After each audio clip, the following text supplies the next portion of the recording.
فرزند زہرا یہ حالات برے ہیں.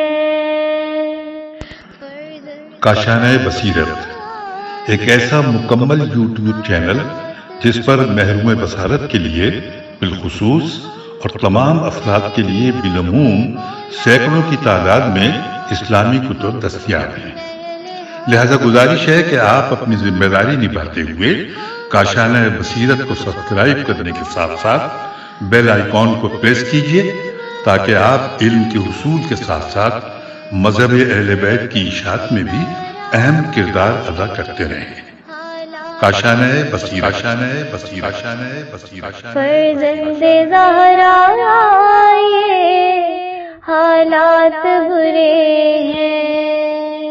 بسم اللہ الرحمن الرحیم. السلام علیکم سامعین. کاشانۂ بصیرت کا یوٹیوب چینل میں سیمی زوار اور ہم مل کر پڑھ رہے ہیں انتہائی خوبصورت کتاب کے جس کا نام ہے کلام امیر المومنین علی علیہ السلام، شرح نہج البلاغہ، تالیف آیت اللہ ناصر مکارم شیرازی، ترجمہ زیر نگرانی مولانا سید شہنشاہ حسین نقوی، اور یہ والیوم 5 ہے جس کو ہم پڑھ رہے ہیں. اور اللہ کے فضل سے ہم کہاں تک پہنچ گئے ہیں. پہلے تو میں یہ بتا دوں کہ یہ ہے ریڈنگ کا پارٹ نمبر 36، اور یہ بھی خوشخبری آپ کو دے دوں کہ اب ہم اس والیوم کو ختم کرنے کے نزدیک آ گئے ہیں. یعنی کہ ہمارے پاس آج کے بعد صرف 5 نشستیں ہیں جس میں ہم اس کو مکمل کر لیں گے. جیسا کہ آپ کو بتایا تھا ٹوٹل 150 خطبات ہیں، تو ہم آج پڑھیں گے خطبہ 145. تو آپ اس سے اندازہ لگا لیجئے کہ بس تھوڑا سا سفر ہے اس والیوم کا، اور اس کے بعد انشاءاللہ اگلا والیوم یعنی کہ والیوم 6 جو ہے وہ ڈاکٹر بطول پڑھیں گے، پھر 7 میں پڑھوں گی، پھر 9 وہ پڑھیں گے. ہم اس طرح آلٹرنیٹ کرتے جائیں گے. ٹوٹل 16 والیومز ہیں،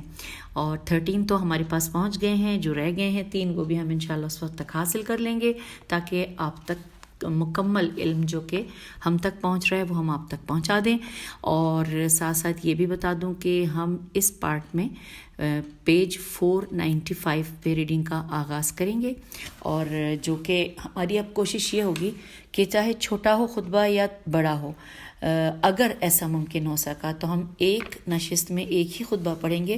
لیکن میرے خیال ہے کہ کوئی ایسا بیچ میں خطبہ آ رہا ہے جو ذرا زیادہ بڑا ہے تو اس کو ہمیں 2 نشستوں میں مکمل کرنا ہوگا.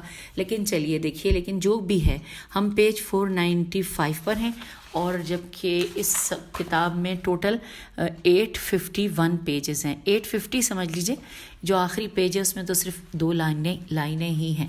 تو آپ کو اب اندازہ ہو گیا کہ ہم اپنی اس 5ویں جو ہم جس سیڑھی کے سٹیپ پہ کھڑے ہیں اس میں ہمیں منزل تک پہنچنے میں کتنا فاصلہ ہے.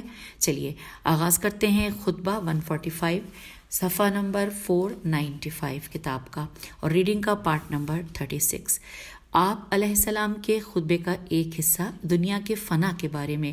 یہ وہ خطبہ ہے کہ جو مولا کائنات نے دنیا کی بے ثباتی کے بارے میں ارشاد فرمایا ہے. اور اس سے پہلے کہ ہم خطبہ ایک نگاہ میں پڑھیں، آئیے خطبے کی سند جان لیتے ہیں. اس خطبے کے کچھ حصے کو ابن شیبہ شین عین بے شیبہ حرانی نے ہے رے الف نون چھوٹی ہے کتاب تحفہ العقول میں وسیلت نامی خطبے کے ضمن میں ذکر کیا ہے، اور شیخ مفید رحمۃ اللہ نے کتاب ارشاد میں تھوڑے سے فرق کے ساتھ ذکر کیا ہے. مرحوم شیخ توسی نے بھی کتاب امالی میں اسے ذکر کیا ہے. ابو العتابیہ کے اشعار میں بھی اس خطبے کے بعض جملوں کے مضمون کی جانب اشارہ ہوا ہے جو شاید مولا علی علیہ السلام ہی کے کلام سے لیے گئے ہیں. قصار حکمت 191 میں بھی اس خطبے کے بعض حصے آئے ہیں. حوالہ نوٹ کیجیے، مصادر نہج البلاغہ جلد نمبر 2 صفحہ نمبر 323. اور اب آئیے پڑھتے ہیں خطبہ ایک نگاہ میں. لکھا ہے مجموعی طور پر یہ خطبہ 2 مطالب پر مشتمل ہے. پہلا حصہ دنیا اور اس کی نعمتوں کی بے ثباتی کے بارے میں ہے. اس خطبے کے جملوں میں غور و فکر کرنے سے انسان اس ناپائیدار جہان کی حقیقت سے پہلے سے کہیں زیادہ واقف ہو جاتا ہے۔ اس خطبے میں ایسے نکات موجود ہیں جو ہر سننے والے کو غفلت کی نیند سے بیدار کر دیتے ہیں، اور دوسرا حصہ بدعتوں کی مذمت کے بارے میں ہے کہ جب لوگوں کے درمیان کوئی بدعت رائج ہوتی ہے تو سنت فراموشی کی نظر ہو جاتی ہے۔ اور اب آئیے سب سے پہلے یہاں پہ اس خطبے کا لکھا ہے پہلا حصہ، عربی کہاں سے کہاں تک ہے، آپ کی سماعتوں کی نظر شروع ہو رہی ہے ایھا الناس انما انتم سے شروع ہو کر ختم ہو رہی ہے ذہاب اصلہ، زال سے ہے اور پھر دو چشمی ہے ذہاب اصلہ، الف صاد لام ہے۔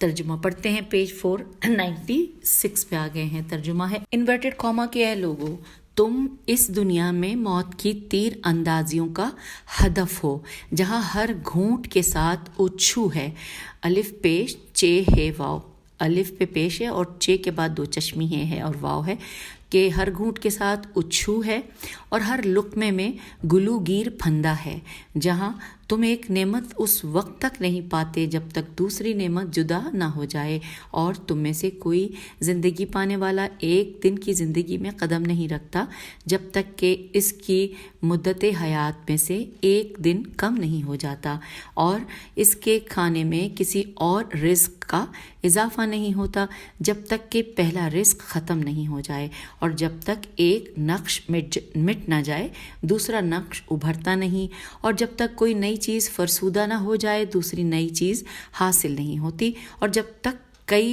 کٹی ہوئی فصل گر نہ جائے نئی فصل کھڑی نہیں ہوتی۔ آبا و اجداد گزر گئے اور ہم انہی کی شاخیں ہیں، جب جڑ ہی نہ رہی تو شاخیں کہاں رہ سکتی ہیں، انورٹڈ کاما کلوز۔ آئیے شرح و تفسیر پڑھتے ہیں۔ لکھا ہے، سب سے پہلے ہیڈنگ ہے دنیاوی نعمتوں کا تضاد۔ خطبے کے اس حصے میں امام علیہ السلام دنیا کی بے ثباتی اور ہر جانب سے انسان پر منڈلانے والی آفات کی جانب اشارہ کر رہے ہیں، اور 3 مختصر اور پرمعنی جملوں میں ان آفات کی عکاسی کرتے ہوئے فرماتے ہیں کہ اے لوگو، تم اس دنیا میں موت کی تیر اندازیوں کا ہدف ہو جہاں ہر گھونٹ کے ساتھ اچھو ہے اور ہر لقمے میں گلوگیر پھندا ہے، جہاں تم ایک نعمت اس وقت تک نہیں پاتے جب تک کہ دوسری نعمت جدا نہ ہو جائے۔ اس جملے میں ایک جانب تو ہلاکت، خیر، آفات کی جانب اشارہ ہے، خواہ وہ فردی آفات ہوں یا جیسے مختلف بیماریاں، حیوانات کے حملے، اوباش، لوگوں میں گھر جانا، کسی اونچائی سے گر جانا وغیرہ وغیرہ، یا اجتماعی آفات ہوں جیسے کہ زلزلے اور سیلاب، قحط اور جنگیں وغیرہ۔ اور دوسری جانب امام علیہ السلام ہر نعمت اور رنج اور ہر کامیابی اور مشکلات کی ہم نشینی کے بارے میں بتا رہے ہیں کہ جس کی سادہ ترین مثال وہی ہے جسے مولا علیہ السلام نے اپنے کلام میں بیان فرمایا کہ جس وقت انسان میٹھا پانی پی رہا ہو ممکن ہے پانی سانس کی نالی میں چلا جائے اور انسان کا دم گھٹ جائے، اور جب وہ لذیذ غذا کھا رہا ہو ممکن ہے کوئی نوالا اس کے گلے میں اٹک جائے اور اس کی موت واقع ہو جائے۔ اور تیسری جانب امام علیہ السلام دنیاوی نعمتوں کے باہمی تضاد کی جانب اشارہ کرتے ہوئے فرماتے ہیں کہ یہ ایک جگہ اکٹھا نہیں ہو سکتے، ایک نعمت انسان کو ملتی ہے تو دوسری سے محروم ہو جاتا ہے۔ مثال کے طور پر اولاد کی نعمت سے محروم فرد کو اللہ اولاد سے نوازتا ہے، لیکن اس کے بعد اولاد اس کا سکون اور آرام غارت کر دیتی ہے۔ یا مثلاً کوئی شخص فقیر و نادار ہے، خدا اسے مال سے بہرہ مند کر دیتا ہے، لیکن مال کی حفاظت اور اس کا حساب و کتاب اسے آرام کی فرصت نہیں دیتے۔ یا مثلاً کسی فرد کے پاس سواری نہیں ہے تو اسے دقتیں پیش آتی ہیں، لیکن سواری کا مالک بننے کے بعد اخراجات بڑھ جاتے ہیں اور اس سواری کی حفاظت اور دیکھ بھال کے مسائل دامنگیر ہو جاتے ہیں۔ اور اسی طرح جیسے جیسے انسان کو نعمتیں ملتی ہیں ویسے ویسے وہ دوسری نعمتوں سے ہاتھ دھو بیٹھتا ہے۔ بقول حافظ شیرازی، شکوہ تاج سلطانی کے بیم جاں در آن درج است، کلاہی دلکش است اما با درد سر نمی ازرد آپ سب جانتے ہیں کہ مجھے فارسی نہیں آتی اور نہ ہی میں اس طرح کوئی شعر عربی کا پڑھ سکتی ہوں. یہاں پر ایک شیرازی اور ایک شہریار شاعر ہیں، ان کا بھی کلام لکھا ہے. میں صرف اس لیے پڑھ دیتی ہوں کہ جن لوگوں کو آتی ہے وہ اس کو صحیح کر لیں گے اور میری یقیناً غلطیاں ہیں ان کو وہ نظر انداز کر دیں گے. اب بقول شہریار شاعر جو ہے ان کا لکھا ہے کہ دل خوش داشتم و دیگر ہیچ، نہ متاع خوش نہ منزل خوش، حالیہ مردم و دارم ہمہ چیز، لیک آنچا کہ ندارم دل خوش.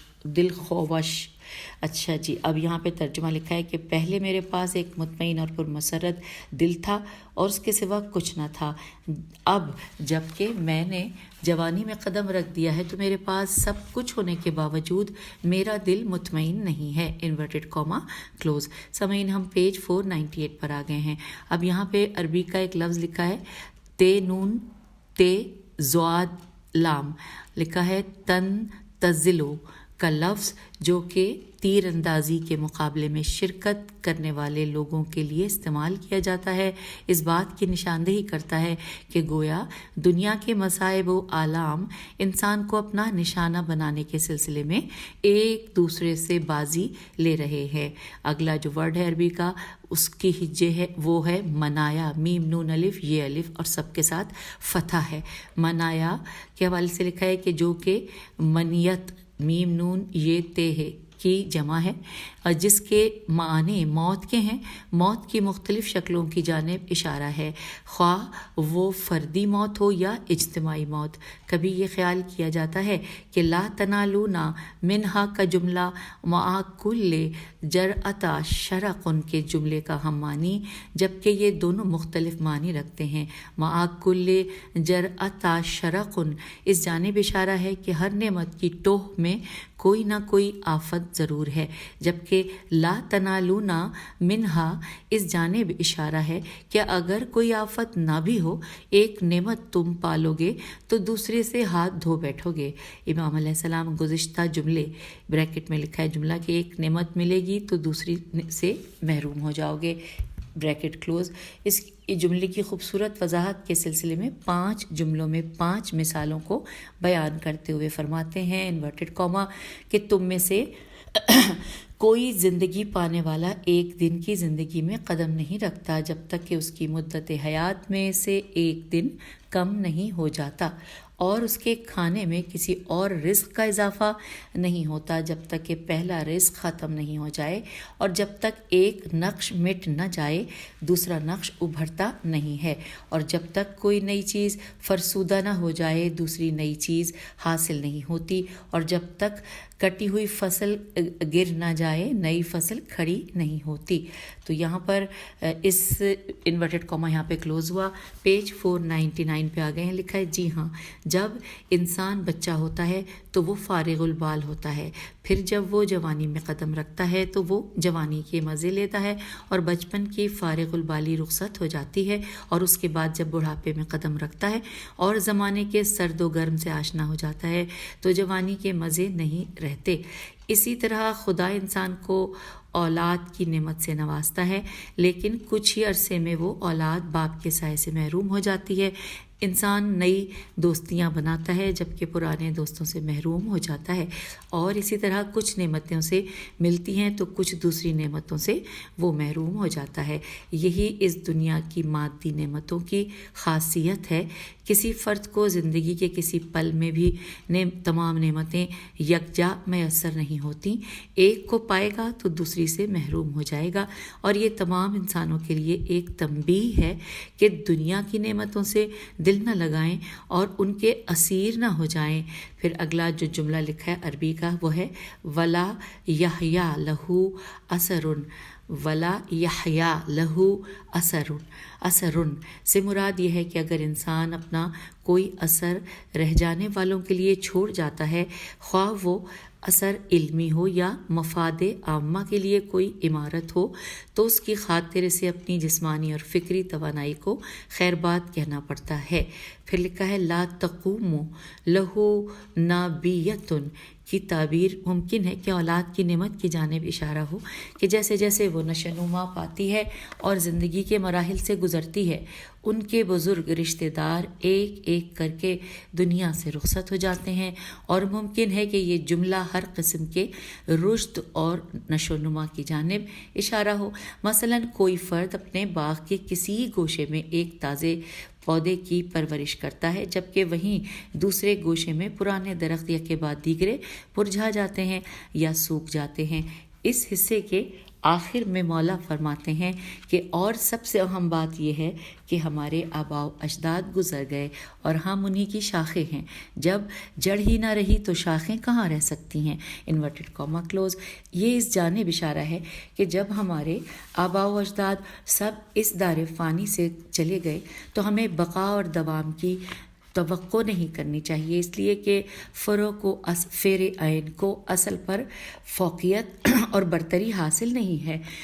اس بنا پر جلد یا بدیر آنے والوں کے لیے جگہ خالی چھوڑنی پڑے گی۔ آئیے پیج 499 مکمل کرنے کے بعد پیج 500 پر ہم آ گئے ہیں، اور یہاں پر ہم پڑھنے جا رہے ہیں نقطے کے حوالے سے۔ یہاں پہ کچھ تفصیلات یوں ہیں کہ امام علیہ السلام خطبے کے اس حصے میں دقت اور باریک بینی کے ساتھ دنیا کی تصویر کشی کر رہے ہیں۔ جی ہاں، یہ دنیا جس میں ہم زندگی بسر کر رہے ہیں دو رخی ہے۔ اس کا ظاہر منظر اس کے حقیقی منظر سے بہت مختلف ہے، جس کے مناظر مختلف ہیں۔ اس کا ظاہری حسن جیسے خوبصورت محلات، مال و دولت، نعمتیں، خوبصورتی اور خوشیاں ہیں، لیکن جب ہم اسے نزدیک سے دیکھتے ہیں تو یہ دنیا ہمیں اپنا بدنما چہرہ دکھاتی ہے۔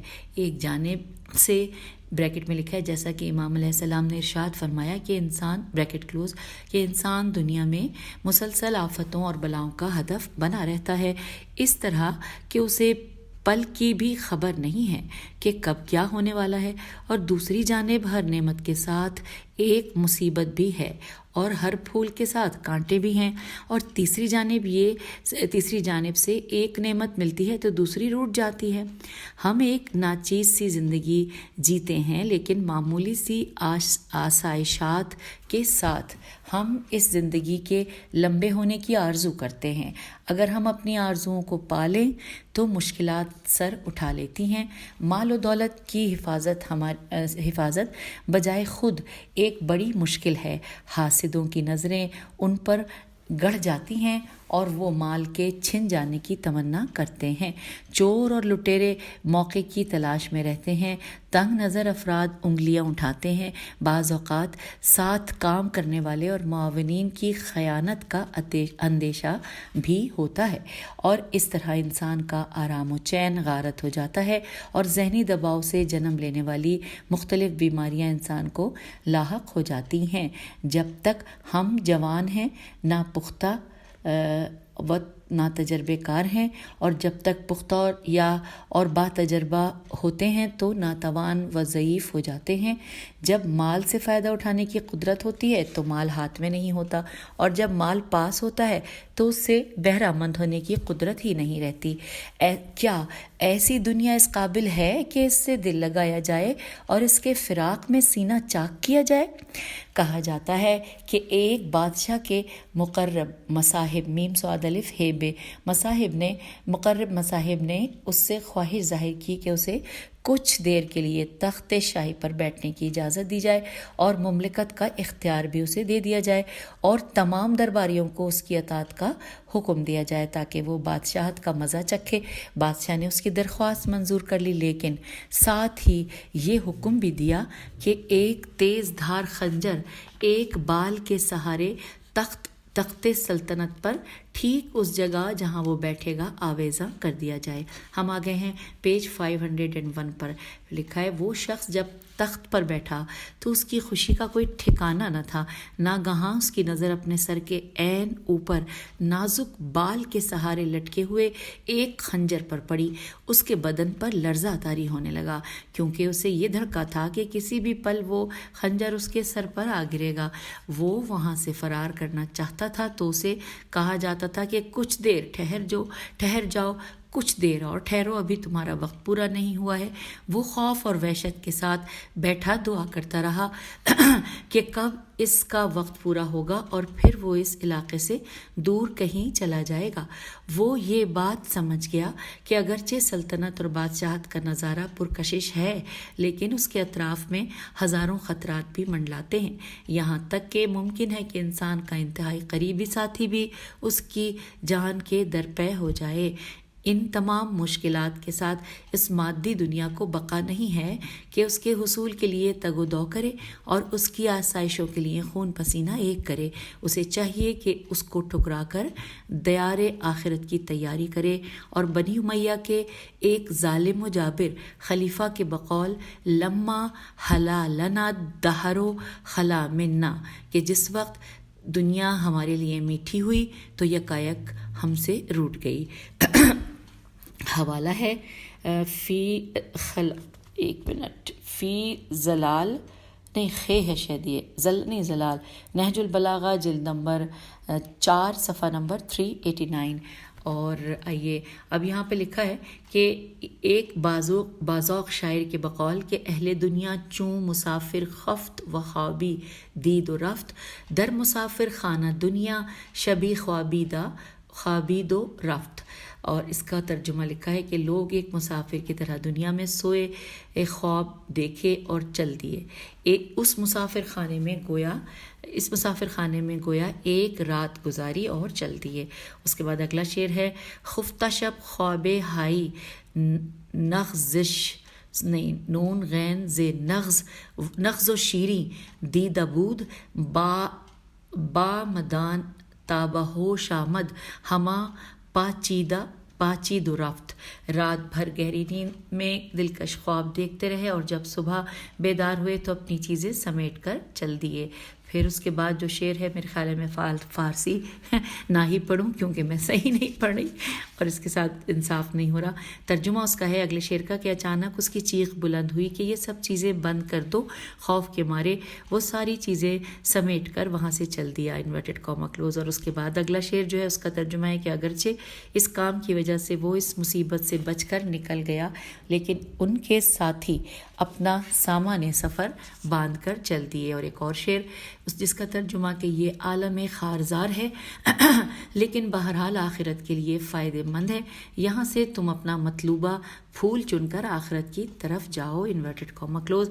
یہ ہم نے اشعار کا ترجمہ پڑھا اور پڑھتے ہوئے ہم پیج 502 پر آ گئے ہیں اور اب ہم پڑھنے جا رہے ہیں خطبے کا دوسرا حصہ جو کہ چھوٹا سا ہے۔ عربی کے الفاظ کہاں سے کہاں تک ہیں آپ کی سماعتوں کی نظر۔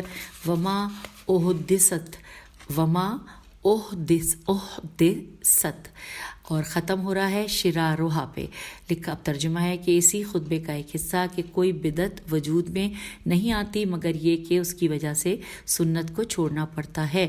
بدعتوں سے بچو، روشن طریقے پر جمے رہو، پرانی باتیں ہی اچھی ہیں اور دین میں پیدا کی ہوئی نئی چیزیں بدترین ہیں، انورٹڈ کاما کلوز۔ اب لکھا ہے شرح و تفسیر، اس کی ہیڈنگ ہے بدعت آئی تو سنت رخصت ہو گئی۔ لکھا ہے امام علیہ السلام کے کلام کا یہ حصہ ایک اہم مسئلے سے متعلق ہے اور وہ بدعتوں کی برائی اور خباثت ہے۔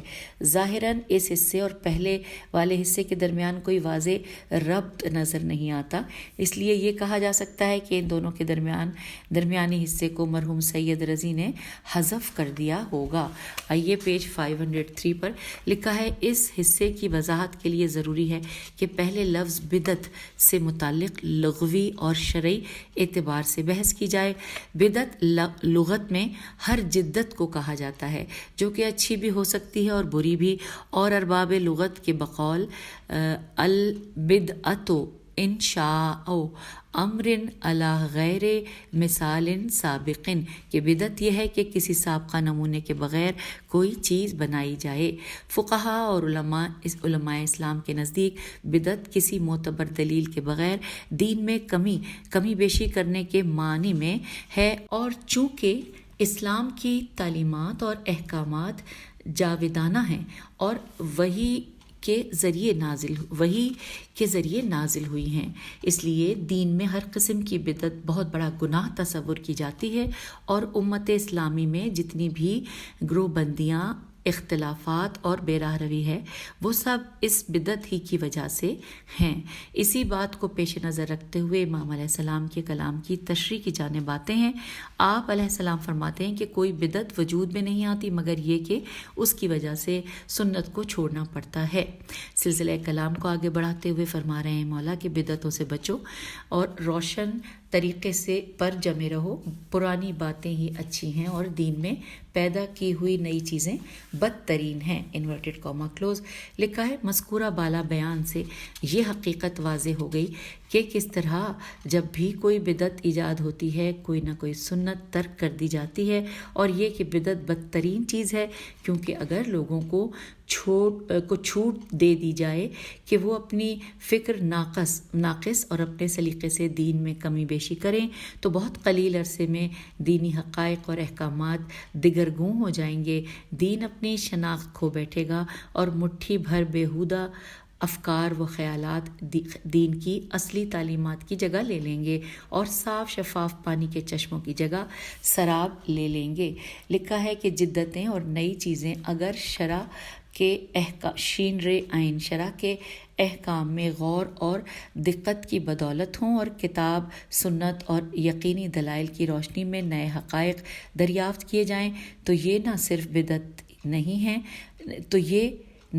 بدعت نہیں ہے بلکہ خدا کے آئین کے پھلنے پھولنے کا بھی باعث ہوگا. پھر لکھا ہے بألفاظ دیگر کشف اور دریافت تو ایک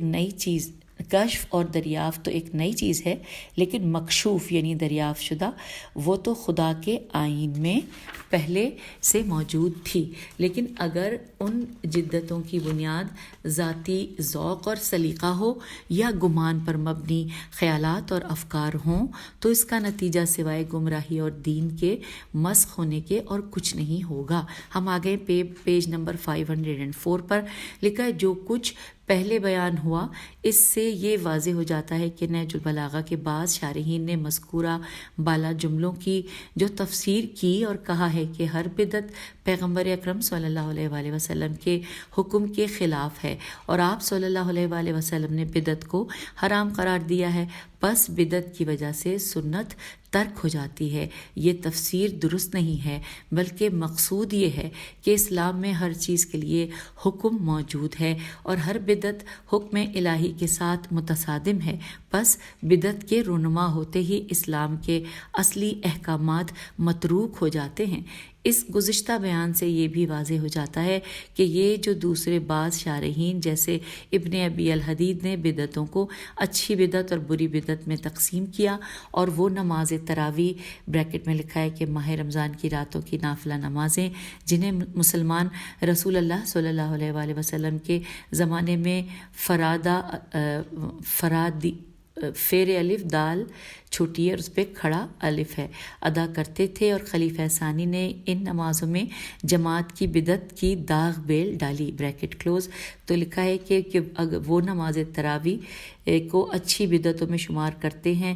ایک بہت بڑی غلطی ہے کیونکہ اس بدعت کی بدولت سنت ترک کر دی گئی ہے، اور وہ سنت ان مستحب نمازوں کو فرادی اور وہی کھڑا الف ہے فرادی طور پر ادا کرنا ہے. اس بنا پر ہمارے پاس کوئی اچھی بدعت نہیں پائی جاتی ہے، اور اچھی بدعت کا مطلب یہ ہوگا کہ کوئی کہے کہ پیغمبر اکرم صلی اللہ علیہ وآلہ وسلم کی سنت معاذ اللہ بریکٹ میں لکھا ہے معاذ اللہ کبھی اچھی ہے تو کبھی بری. یہ بھی واضح ہوا کہ یہ جو کچھ علماء بدعت کے لیے 5 احکام کے قائل ہوئے ہیں، بعض بدعتوں کو واجب، بعض کو حرام قرار دیا ہے.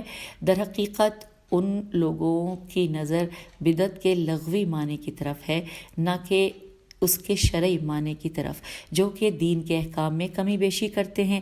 اسی وجہ سے رسول اکرم صلی اللہ علیہ وآلہ وسلم کی ایک معروف حدیث میں ہم پڑھتے ہیں آگاہ ہو جاؤ کہ ہر بدعت گمراہی ہے اور ہر گمراہی کا انجام دوزخ کی آگ ہے. Inverted comma close. حوالہ ہے امالی مفید صفحہ نمبر 188. اس سے ملتے جلتے معنی معمولی فرق کے ساتھ کتب اہل سنت میں آئے ہیں. بریکٹ پہ لکھا ہے الموسقہ الفقہیات الکویتیت، جلد نمبر 8 صفحہ نمبر 24. اور اب آخری لائن کہ بدعت اور بدعت گزاروں کے بارے میں مزید تفصیل کے لیے جلد 1 صفحہ نمبر 576 خطبہ نمبر 17 ملاحظہ کیجیے. تو یوں 504 پر ہم نے خطبہ 145 مکمل کر لیا. اور اجازت لینے سے پہلے آپ کو بتا دوں کہ اگلی نشست میں یعنی کہ انشاءاللہ ہم پارٹ نمبر 37 میں خطبہ 146 پڑھیں گے، جو کہ کتاب کے صفحہ نمبر 505 پر ہے. اجازت دیجیے. خدا حافظ. فی امان اللہ.